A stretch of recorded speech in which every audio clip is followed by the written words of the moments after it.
So, good morning to all of you. Hope you remember what we have discussed yesterday. That's on board the microscopes.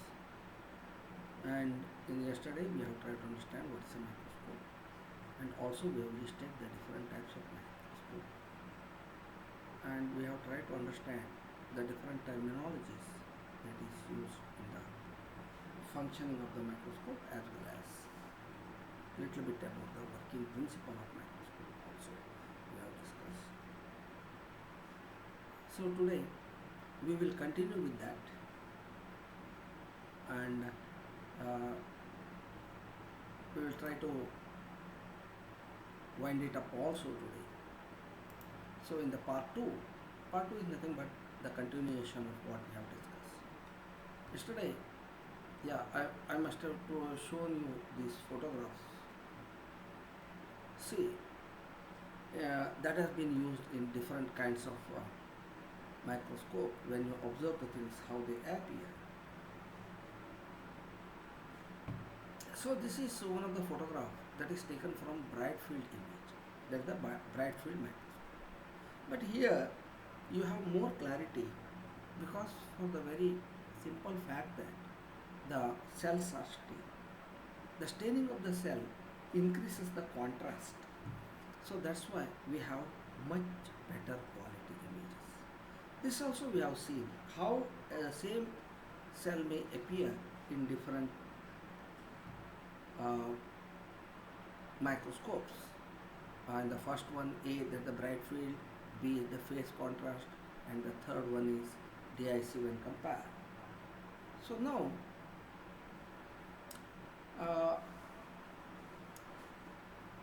in microscope, one of the most important thing is the illumination.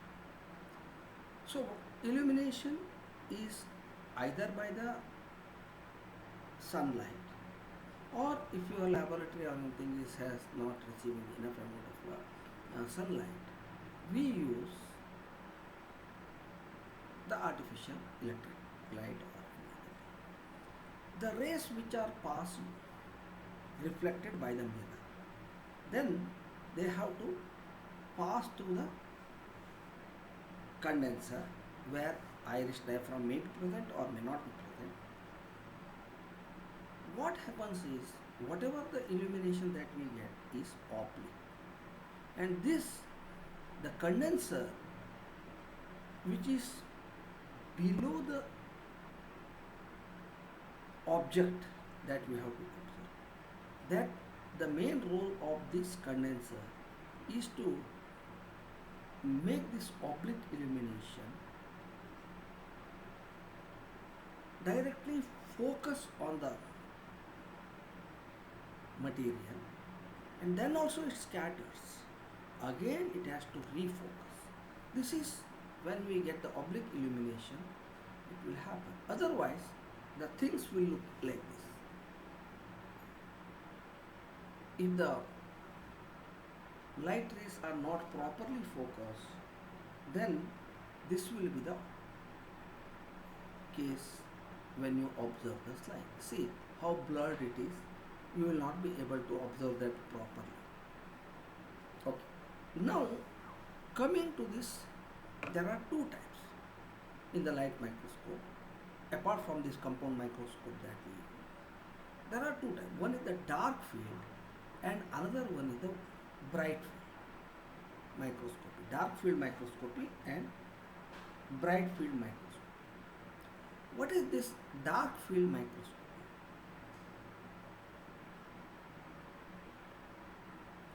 All of you know, if there is any illuminating object in the darkness, you will see them very clear. For example, in the night you can see the fireflies. Just you come out of your home, you can see the fireflies because the fireflies emit the light. But the same firefly, we will not be able to observe that in the daytime because there is more light. So that's why in this dark field microscopy, The principle is very simple. Accept the object, make the surrounding dark. Accept the object which you want to view. The surrounding object, everything will be made dark. And in this dark background, when you focus the light on the object is more clearly visible. This is what we expect in a dark field microscope.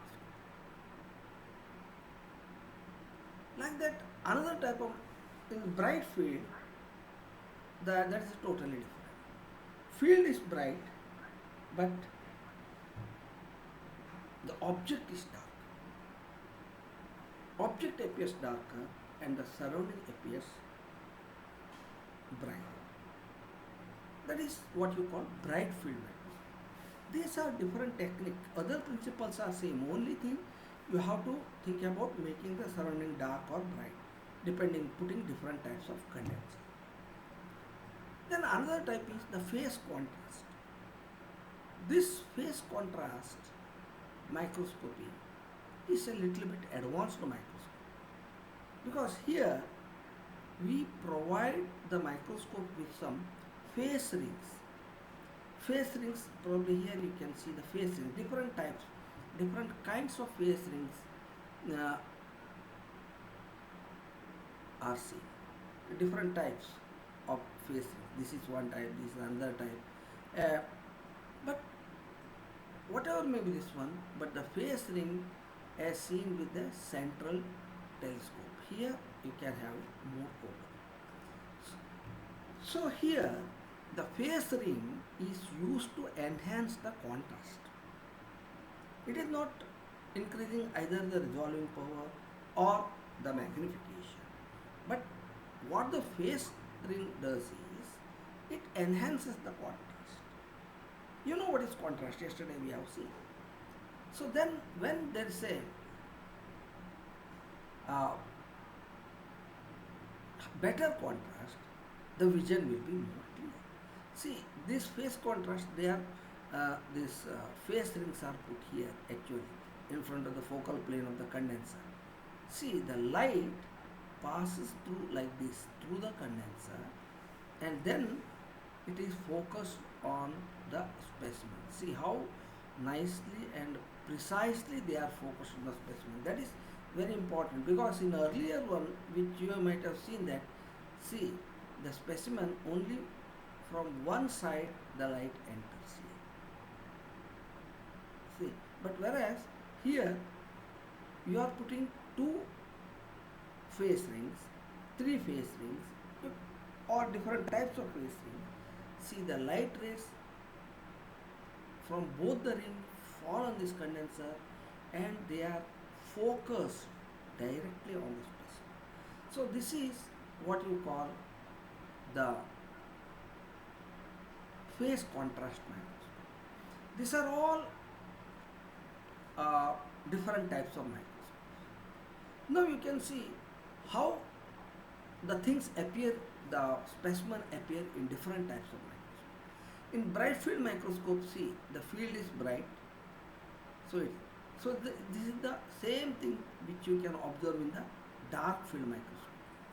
Mostly the more prominent one nowadays is the dark field microscopy, because in a dark background you get a better vision of the object that you want to observe. See here, you can, even in bright field also, though it's a bright, field is bright, but this is more darker. So that's why also the materials are seen. So this is how it appears, as the same specimen appears under different types of microscope, either bright field or in dark field.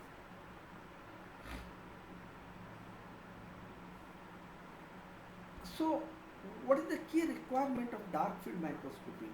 In dark field microscopy, the numerical aperture of the condenser should be more than the numerical aperture of the object.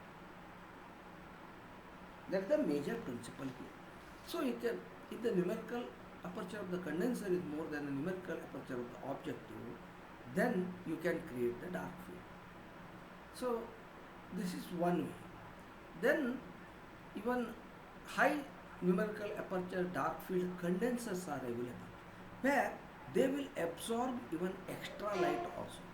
By having mirror surface and solid glass interior, uh, the numerical aperture is about 1.3.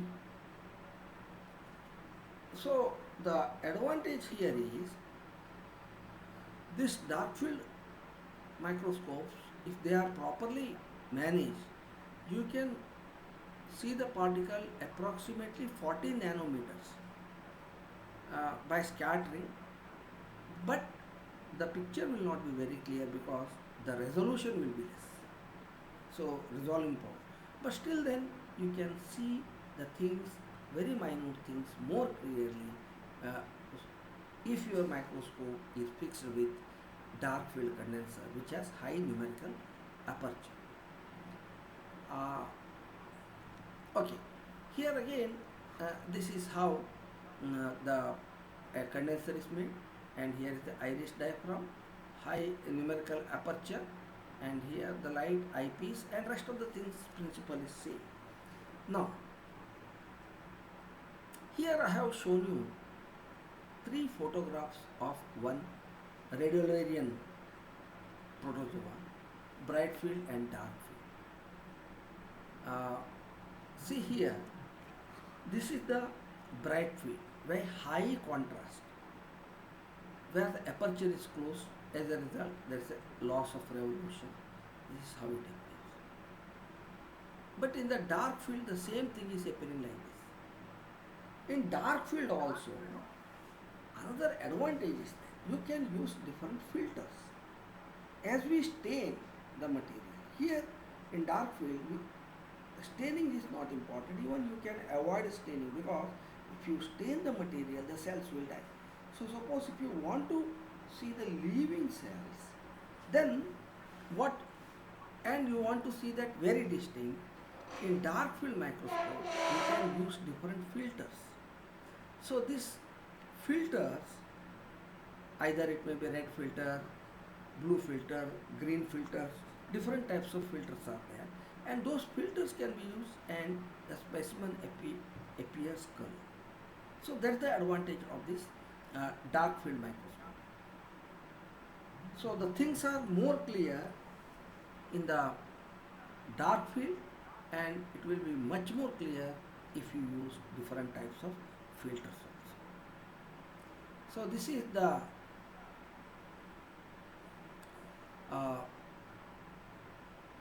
comparison of bright field. In bright field, the things, the first A, this is how it appears in a normal bright field microscope. Though you can see the things, but the clarity wise it is not that much. So suppose if you stain it, it's okay. But if you see the living things using the phase contrast microscope, see, where the simple thing, there is nothing more difference here except the use of some phase rings and thereby enhancing the contrast. When you enhance the contrast, the same slide look appears like this. So this is how the objects appear in different types of microscopes. So that's why this bright field microscopy is useful provided you stain the specimen. Otherwise, unstained specimens or unstained cells are virtually invisible because they are also transparent. Medium is also white, bright, so that's why they are most time invisible, as you see here. So then, how to cope up with the challenge? Either you can change the microscope, you can go for phase contrast, or the best thing is you can go for staining. If you stain them, certainly you will have a better result. Now you may be wondering, just now I have introduced about the other type of, the most important, the phase contrast microscope. See, this is how the phase ring in the objective helps in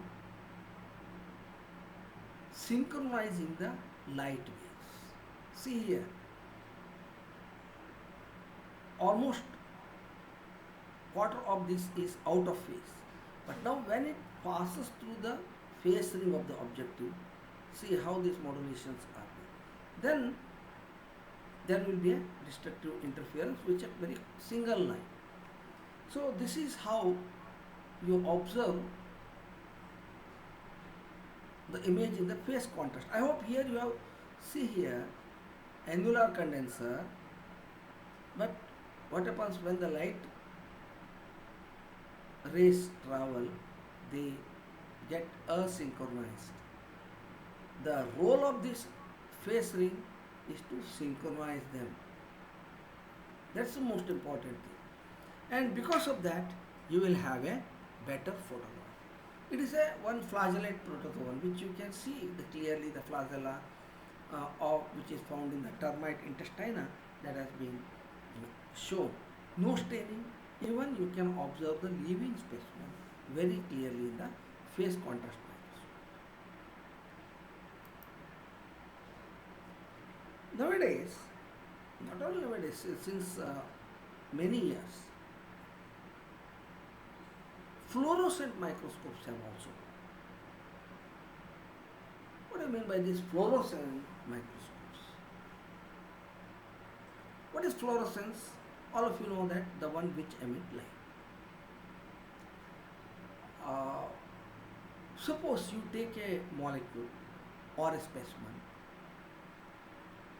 pass the short wavelength light through it, then the cell or the material or molecule will start emitting the light at a longer wave for a much higher duration of time. So that's why if you want to have the better picture of many of these objects, the first thing what you can do is excite the material with some light, with shorter wavelength. Then they will start emitting the longer wavelength. You catch hold of that emitted light where you will have the better picture. So that is one thing. But there are certain materials, they have autofluorescence. They emit light, self light. For example, the chlorophyll which you must have seen are naturally fluorescent. There is no question of adding any, exciting them with shorter wavelength light. So a fluorescence microscope is the one which can detect the fluorescent material, which can detect the fluorescent material. Okay, this is fine. If let's say autofluorescence where the sample itself emit light, then there is no problem. But most of the materials are not autofluorescence. So then comes the fluorescent dyes, which helps us, this fluorescent dyes helps us in creating the fluorescence. They are widely used in biology. Now you can label the cell organelles. Different cell organelles can be dyed with different fluorescent dyes, even molecules. And even the genes in the cell also can be coated with fluorescent. See, here this is the paramecium. The cytoplasm is dyed with a fluorescent dye and the nucleus is stained with another colored fluorescent dye. Both of them emit light, different color light. When you observe this under the fluorescence microscope, you will see the very, very clear picture.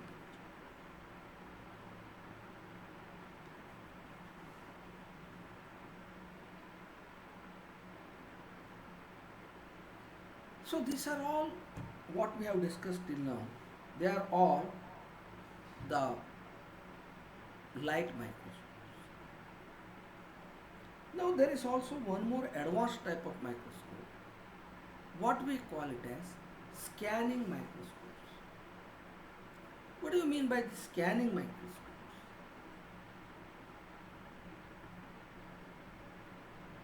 A laser scanning microscopy, confocal laser scanning microscopy, or popularly known as CLSM.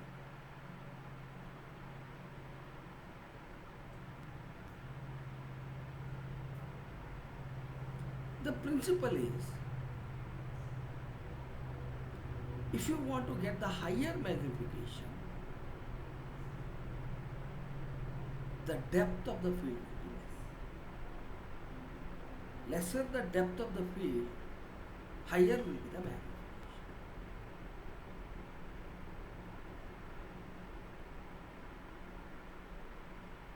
Okay.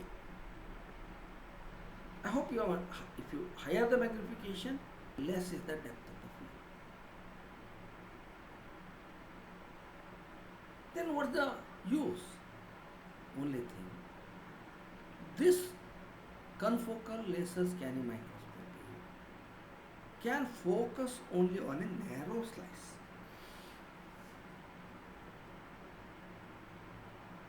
So, but here you are using the lasers. By using the laser, what can be done is, you will be able to scan the specimen at different depth. At a time you cannot scan the whole depth. If you scan the whole depth, then there will be more depth of the field, magnification will be lesser. So that's why what is done is, we should get the higher magnification also, and we should have more depth of the field. This confocal laser scanning microscopy comes to our aid at this time. What you have to do is, use this confocal laser scanning microscope, start scanning the specimen at different depths. Not one picture, you can take hundreds of pictures from top to bottom or bottom to top at different depths. Go on scanning it and capture the photo. Once you capture all the photographs, then use the computer to reconstruct a clear 3D image. Because you know, in all our light microscope, what we get is 2D image, but here you have scanned the specimen with number of depth at different depths, and then after scanning the material at different depth, what you have done is, you have started to reconstruct. What you have done is reconstruction. You have to reconstruct a clear 3D image. So the 3D image is available in the confocal laser scanning microscopy. Here also again, for this, fluorescent specimens are required. The specimen or the molecule you wish to scan, first it should be dyed with fluorescent dye. You dye the specimen with fluorescent dye, then scan at different depth, and may ask your computer to reconstruct a clear 3D image. See, this is how this confocal laser microscopy, very advanced nowadays. Then see the fluorescent dye. See, this is one where the specimens are scanned at different depths. and then the you can see a total confocal image.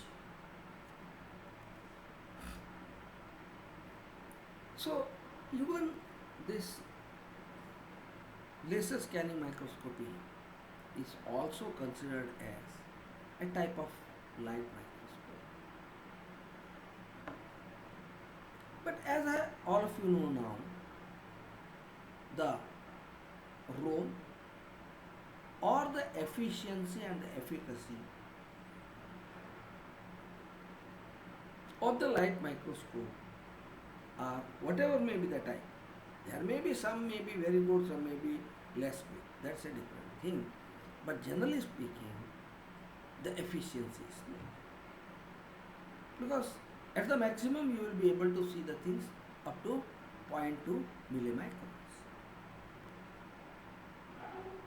If anything which is lesser in size,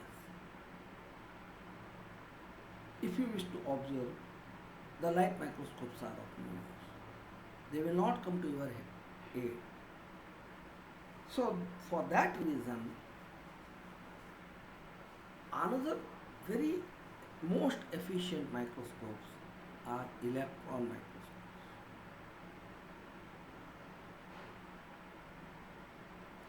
These electron microscopes, they can create higher resolution than the light microscope. The resolving power of the electron microscopes are much higher than the light microscope. All of you know the resolving power is limited by the wavelength in the light microscope. The wavelength of the light is the limiting factor. Shorter the wavelength, better will be the resolving.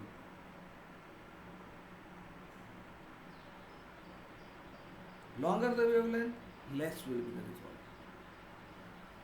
So that's why in order to overcome this problem, the electron microscope is very important. So this electron microscope,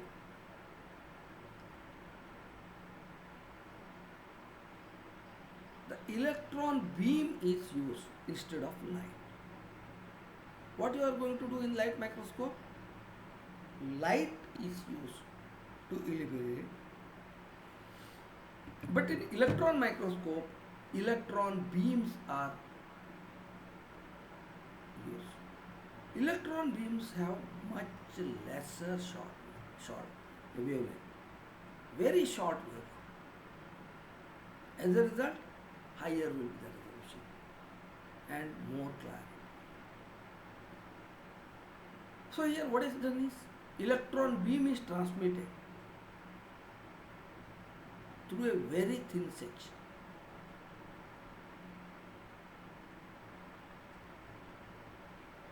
In electron microscope, we do not use glass lenses because glass lenses can bend the electric rays, but not the electrons. So that's why magnetic lenses are used, which are used to bend and focus the electron beam.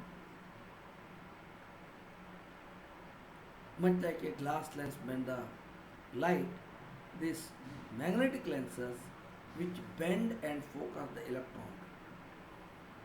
So for that reason,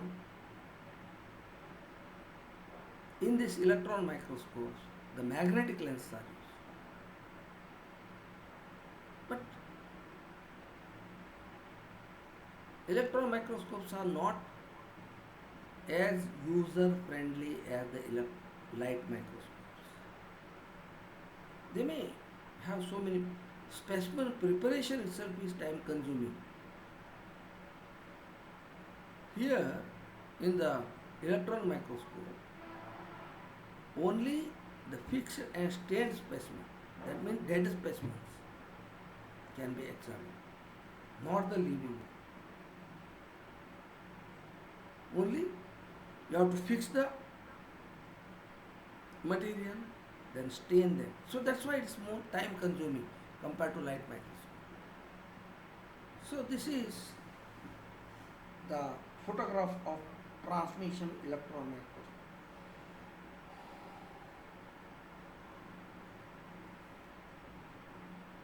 There are two types. I will come to that later. Transmission and scanning electron microscope. See, this is a comparison of light microscope with electron microscope. So this is the lamp, that is the light source. Here we use sunlight or electric light. But here what we use is electrons for the illumination. The purpose is same, illuminate. Here there is a glass lens to focus it, but here there are electromagnetic lenses. The specimen is put in. Then again there are electromagnetic lenses, whereas you put the glass lens, objective lens. An intermediate image is formed everywhere. Then you have a projector lens, and through the ocular you have to view that with your eye. But here you cannot use it. You view it with the help of your eyes. Again here the electromagnetic lenses refocus it, and that is made to fall on the fluorescent screen. Electron microscope you have to observe on the screen, but in light microscope you will observe with your eyes. So this is a very thin section of, that is Myrionecta rubra, how it appears in a electron microscope. See, this specimen itself is microscopic, but here you have to take the section and observe.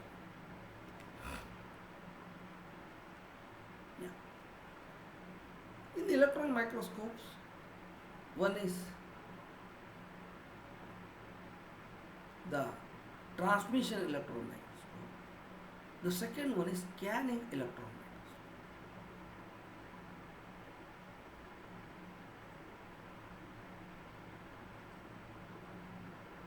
microscope. Though the principle, how it functions is same, but the working principle will be different. Undoubtedly, all electron microscopes, by virtue of having higher resolution, they are much better than the light microscope. They are much better than the light microscope. An electron beam is bounced off the specimen to a detector. In scanning electron microscope, actually the electron beam doesn't pass through the specimen. Instead of that, an electric beam falls on the surface of the object and bounces back. Then you catch hold of this bounced back electron, which produces a detailed image of the surface of the specimen, but not its internal structure. This is a very, very important thing. In scanning electron microscopes are used to study the surface of the specimen. What is done is, electrons are made to hit the surface of the object, and then this get bounced back. What you catch is the bounced back electron. Using that, computer produces a detailed image of the surface of the specimen. You will not be able to see the internal structure because the electrons doesn't pass through the object that you wish to observe. This is the scanning electron microscope, how it appears. Probably you know nowadays the scanning centers. There they are not using this scanning electron microscope, but they are using laser. Yeah, while just now, prior to this electron microscope, I was discussing with you the laser scanning microscope. The same principle. There they are using the laser, but here they are using the electrons, which is having much higher resolution. See, this is the image that is taken by a scanning electron microscope, an alga, a halophytic alga. But what you observe is the surface structures. How that alga interior is there, we don't know. This SEM is of no use.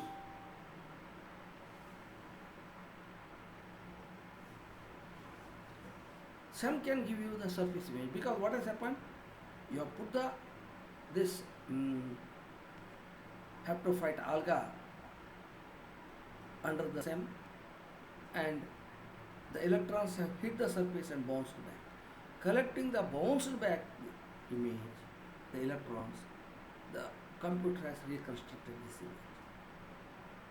See the level of clarity of the things, especially the surface. Yeah. Now, I would like to rewind what we have discussed.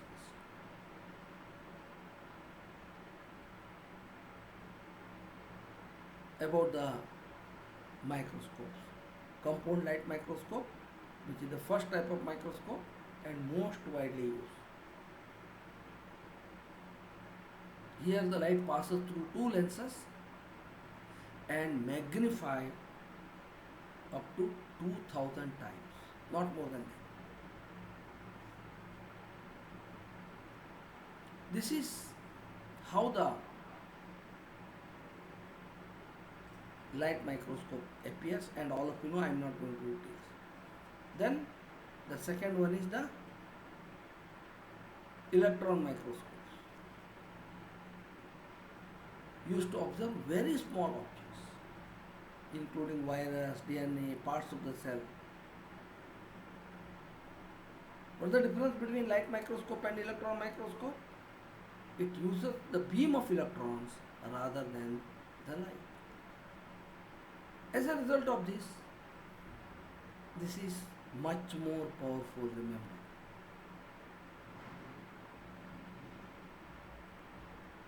Basically, in electron microscope, two types: transmission electron microscope and scanning electron microscope. But recently we have one more type, scanning transmission electron microscope, which can do the function of both transmission and scan. Transmission electron microscope, it is known as TEM, which uses the wide beam of electron. Wide beam of electron that passes through the thin sliced specimen. In transmission electron microscope, you have seen that the electron pass through the specimen to form the image.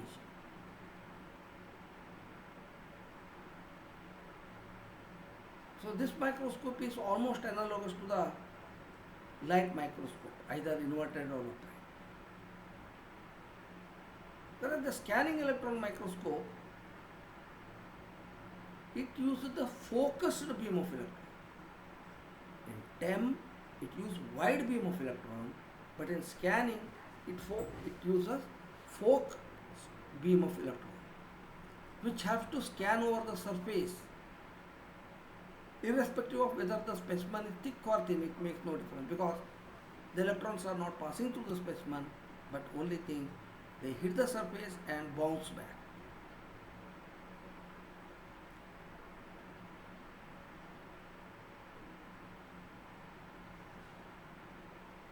So then the scanning transmission electron microscope, it is a focused beam of electrons where it can be used for scanning through the thin sliced specimen to form an image. And at the same time, this TEM produces the image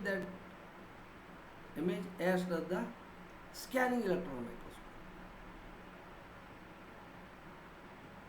It's a hybrid, where it can function as transmission electron microscope also, it can function as scanning electron microscope also. Mostly this STEM is used for, most commonly for element analysis of the samples.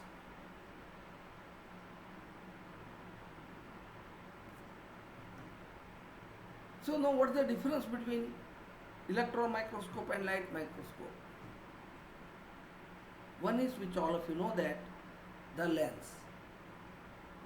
In optical microscope, all of you know the lenses are made out of glass, whereas in electron microscope they are made out of magnetic lenses, which are been formed by ferromagnetic material.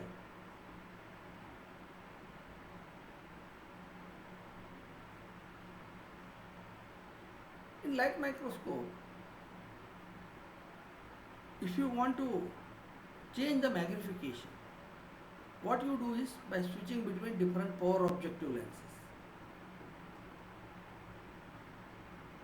Or it can also be changed if different powered eyepieces are there.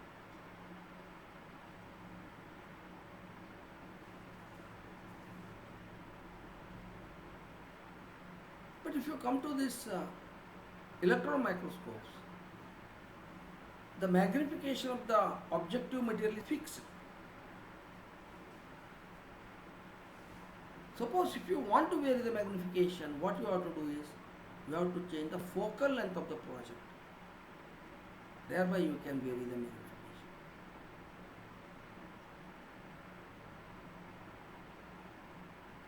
Light microscope has a very small depth of field.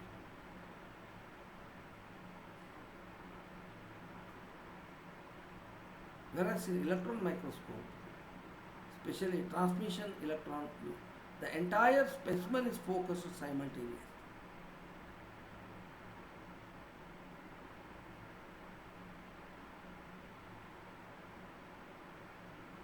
All electron microscopes are generally constructed with a radiation source at the top of the instrument.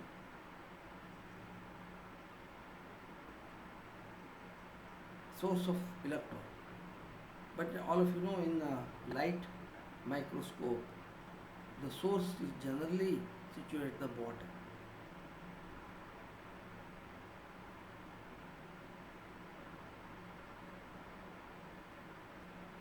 And one more very important thing, all electron microscopes are operated at vacuum.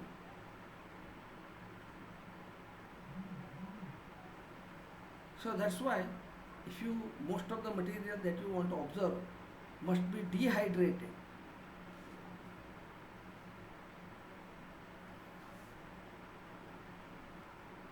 That's the dead. Then especially the biological materials, if you want to observe, many times they are rapidly damaged by the electron beam.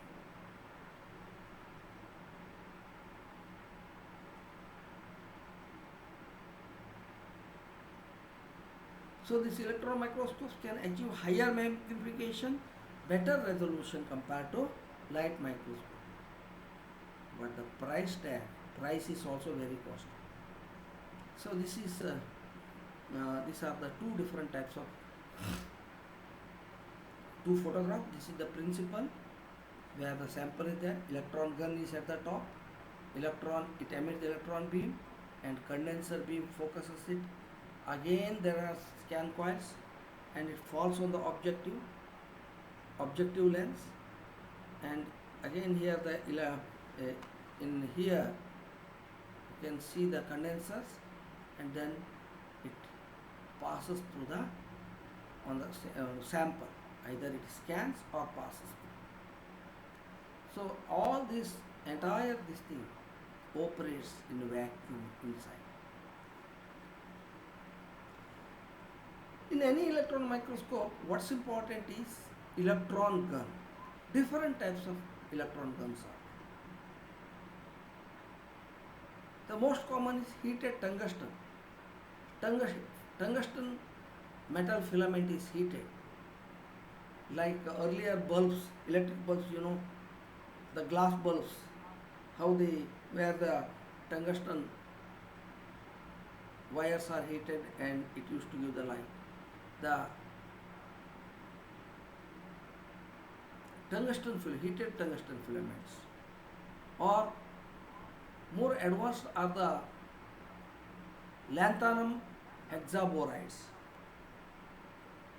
These are all heated, and tungsten field emission guns, different types of what you call the electron guns are there, and in any electron microscope the electron guns are more important, the type of the electron guns. And as a heat, an ionic source is created, and a beam of current of electron is created. See the emission of the electron gun. These are the grids, anodes and crossover, and then here will be the objective. Oh, sorry. See, the magnetic lenses are there, electron source, and in order to minimize the deviation on either side, the copper coils are, which will prevent the scattering of the electrons. Very important thing is the condenser. That are two condensers, condenser 1 and condenser 2, which makes the electrons to focus on the specimen.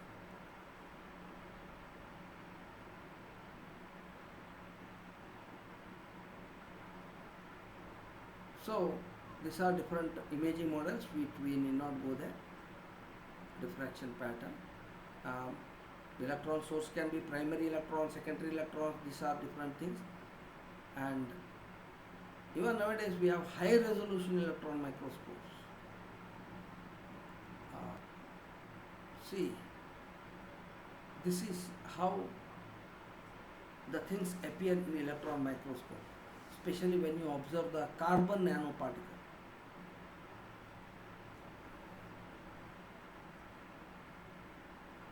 Or plutonium nanoparticles, that also you can expect. So especially the study of nanosite materials, what we are going to use is this electron microscope. If you want to study the virus or different cell organelles, genes, DNA, only the electron microscopes are used. So this is the photograph of another electron microscope, and even if you want to see the crystals, study of the crystalline structures, there also you can expect. M columns, gun emit electrons, the same thing which we have discussed. So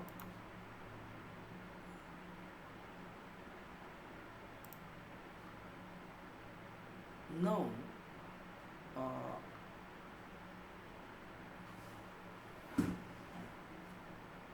with this, I think I have completed our discussion on the microscopes, and I hope it was clear to you. And do you have any thing to discuss, or do you have any doubt? ಏನು ಗೊತ್ತಾಯ್ತಾ ನಾನು ಹೇಳಿದ್ದು? Many times in the examination they ask about the microscopes, especially the electron microscopes. The principle is one and the same. Instead of light source, they are using the electrons, because electrons have very short wavelength, so better will be the resolving power. Better the resolving power, better the resolution, and as a result you can see the more clarity with respect to the specimen that we wish to observe.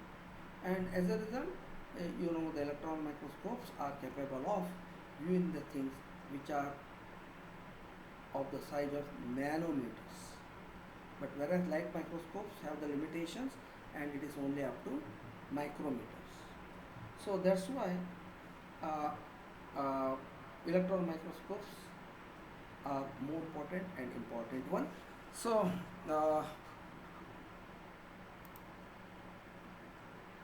what else? If you have any problem, you please share with me, or if you want to add anything, you can, that also you can share with me. Otherwise, I will stop.